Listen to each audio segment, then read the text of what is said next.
जय श्री राम।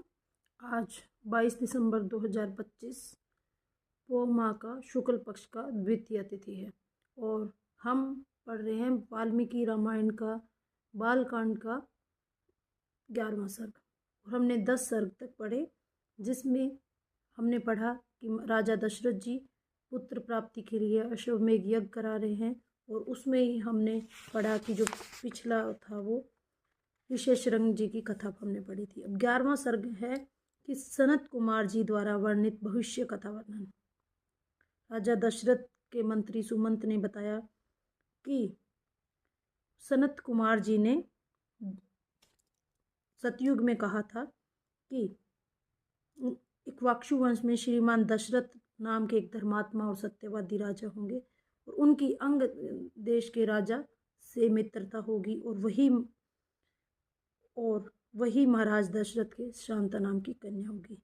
और अंगराज के पुत्र जो अंगराज है उनके राजा रोमपाद से जब राजा दशरथ की मित्रता होगी तो एक समय ऐसा आएगा कि यशस्वी जो अवधनाथ है यानी कि राजा दशरथ अंगनाथ के पास जाकर कहेंगे कि मेरे संतान नहीं है, इसलिए मैं आपके जामात्र ऋष्यशृंग को ले जाकर यज्ञ करना चाहता हूँ, आप अनुमति दे और मेरे वंश की रक्षा हो।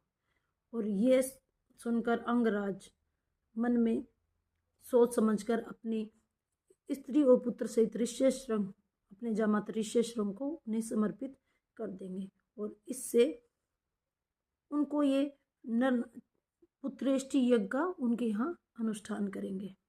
तो और उस यज्ञ में राजा दशरथ हाथ जोड़कर मुनि ऋष्यशृंग को यज्ञ में वर्ण करेंगे और उनकी यह पुत्र और स्वर्ग प्राप्ति की कामना ऋष्यशृंग से पूर्ण होगी और इससे ही उन्हें त्रिलोक ख्याति प्राप्त 4 पुत्र प्राप्त होंगे।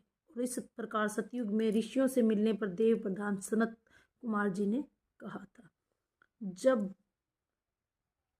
जब सुमंत उन्हें ये बात बतलाते हैं जो भविष्य की उन्हें पता था, तो फिर राजा दशरथ जी अपने जो गुरु वशिष्ठ जी से पूछकर और अन्य पुरोहितों से पूछकर आज्ञा ले रानियों मंत्रियों सहित अंग देश के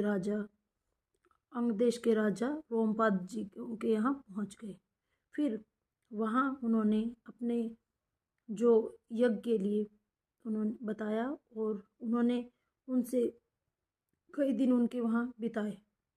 उन्होंने उनसे रोमपाद जी से आज्ञा ली कि